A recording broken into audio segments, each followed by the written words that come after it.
All sorts of problems can arise when setting up new technology, especially printers.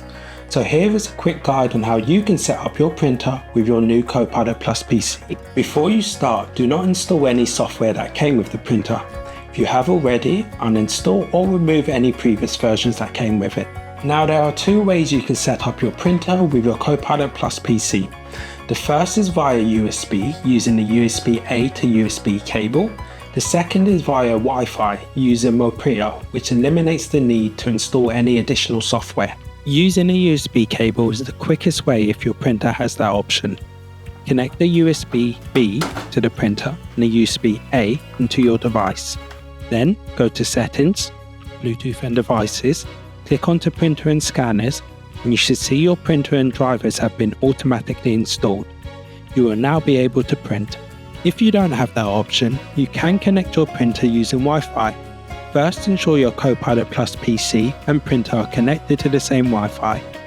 Once that is done, go to Settings, Bluetooth and Devices, then onto Printers and Scanners. This time, click on Add Devices and select your printer. Windows will connect your printer and download and install the necessary drivers. Now, when you go to print on your Copilot PC, your printer should show up automatically on the Print Options tab. If you are still experiencing issues, there are still some helpful avenues. Vaporia.org is a great website for checking whether your printer supports Wi-Fi connection, as you can check for the manufacturer, product type and model number of your printer. You can also download third-party software like HP Smart App, Xerox Print and Scan Experience that can help you navigate issues. You can also check printer compatibility lists provided by manufacturers like Epson and Canon on their website.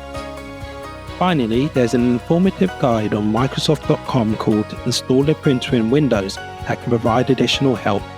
I hope this guide has proved helpful.